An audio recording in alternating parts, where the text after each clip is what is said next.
Charité bien ordonnée commence par soi-même.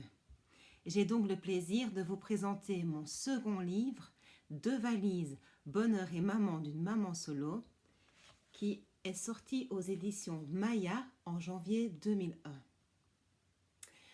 Mon livre est un récit épistolaire, court, sincère et lumineux, qui relate les aventures et les mésaventures de mes enfants et de moi-même, mes aventures qui sont en fait les conséquences de décisions cornéliennes et instinctives que j'ai dû prendre en 2015 à la suite d'une opération à cœur ouvert qui a failli m'être fatale.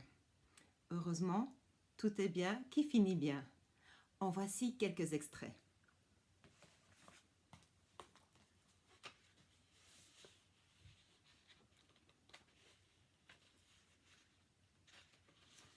Brest, le 5 mai 2020.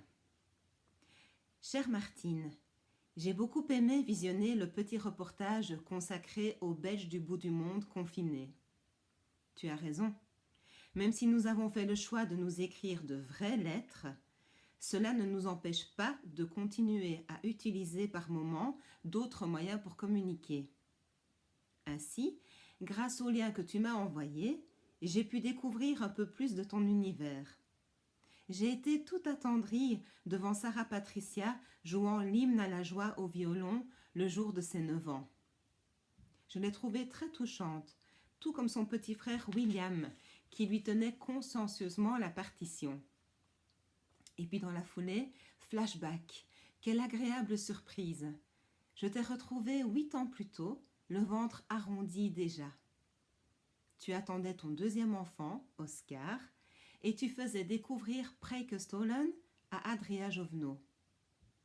Je me suis amusée ensuite à faire un petit tour des précédents reportages et de tes compatriotes exilés. Ils sont vraiment partout, les Belges, comme les Bretons, des voyageurs. En te regardant, toute souriante, radieuse, présenter avec enthousiasme ton pays d'adoption à Adria Jovenot en 2012, je n'ai pu m'empêcher de penser aux épreuves que tu allais traverser.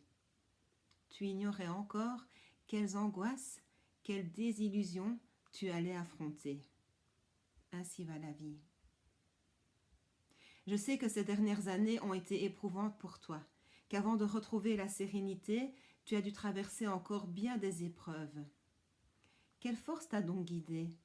Comment t'es-tu relevée? Accepterais-tu de m'en parler? De partager avec moi ces souvenirs qui, bien que douloureux, j'imagine, te permettent maintenant d'apprécier doublement les joies de ta nouvelle vie? Tu voulais travailler ces sujets, écrire une seconde fois, expulser, témoigner. Allez, courage! J'attends de tes nouvelles et j'espère que ta grossesse ne te fatigue pas de trop. Ici, notre confinement se poursuit sans difficulté particulière. Le printemps colore le jardin chaque jour un peu plus. Nous nous sentons particulièrement chanceux. Je pense bien à toi, Anne. PS, je te remercie aussi pour les photos que tu m'adresses régulièrement, des photos qui parlent de ceux et ceux qui te touchent, de souvenirs qui te sont chers sans doute, mais tu me raconteras. Sadness, le 20 mai 2020. Chère Anne, pour répondre à ta question, oui, mes enfants savent que j'ai écrit un premier roman autobiographique et que je travaille sur sa suite. Ils savent que je les ai écrits pour eux et ils les liront un jour. Ils se réjouissent et ils sont fiers. Ils savent aussi que je parle peu et que j'abhorre tout ce qui se rapproche de près ou de loin de la vengeance et de la méchanceté gratuite. Je les éduque cependant à ne pas tout garder pour eux, surtout ce qui fait mal, ce qui tourmente, ce qui est inacceptable. Dans ma façon d'écrire, je tiens à leur montrer cela. Un enfant est par essence fidèle et loyal à ses parents. Il me semble tout à fait exécrable de tuer ces deux magnifiques qualités dans l'œuf quand, en tant que parents, nous avons le privilège et la responsabilité d'éduquer ceux qui deviendront de futurs dirigeants, parents, enseignants, scientifiques. Lorsque les parents se séparent, ils ont parfois bien du mal à garder cette réserve. Le papa de mes 3 premiers enfants se contenait parfois difficilement après notre rupture. Aujourd'hui, et surtout depuis que Tom est bien ancré dans nos vies, il semble plus se focaliser sur eux et sur une meilleure collaboration parentale entre nous. Cette nouvelle ambiance profite à tout le monde et cela me suffit amplement. Malgré tout, les traumas sont là. Alors, comment vivre avec eux tout en désirant aller de l'avant ?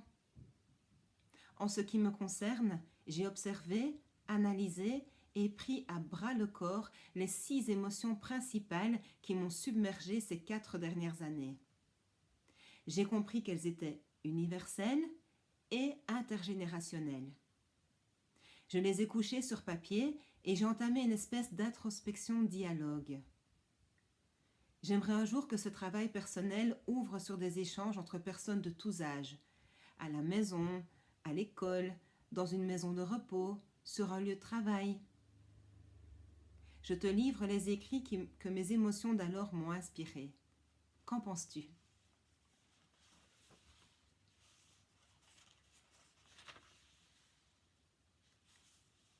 Désemparée. Je me sens désemparée quand, malgré tous mes efforts et ma bonne volonté, je ne me sens pas reconnue. Malgré tous mes efforts et mon honnêteté, je me sens mangée par un système que je ne comprends pas et qui ne me comprend pas. Malgré tous mes efforts et ma gentillesse, j'ai l'impression de vivre dans un monde injuste et cruel où ce sont toujours les méchants qui gagnent.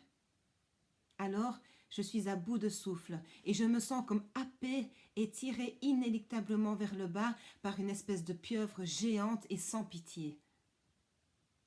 C'est la fin de tout, la fin de moi. Reconnaissante. Sur cette terre, autour de nous, il existe des personnes qui ont le don de nous voir et de nous entendre quand toutes les autres ont décidé que leur agenda est plus important que nos souffrances.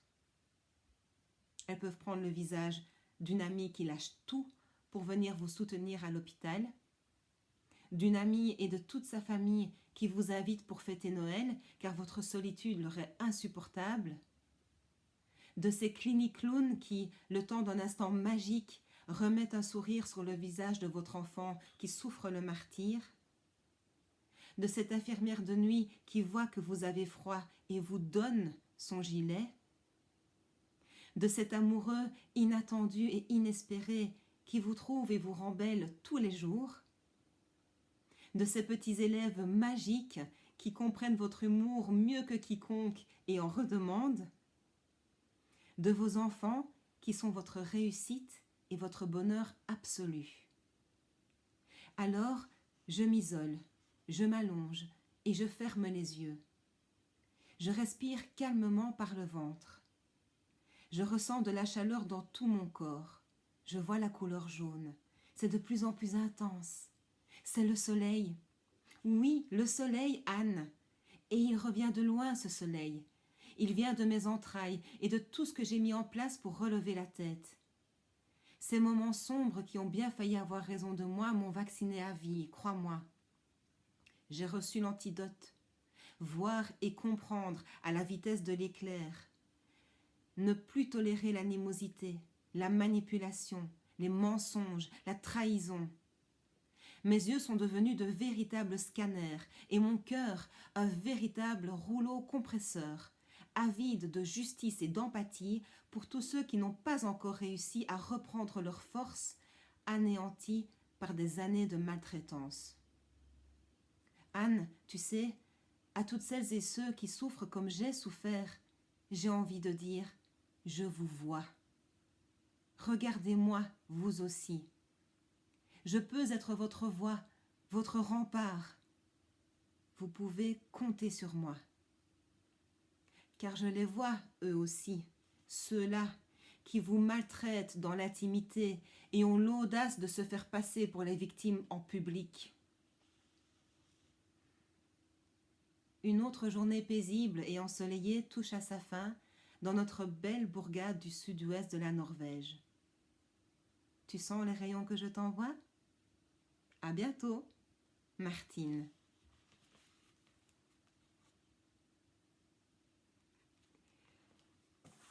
Courage, combat, identité, passion, trahison, divorce, monoparentalité, amour, espoir, désespoir, famille recomposée.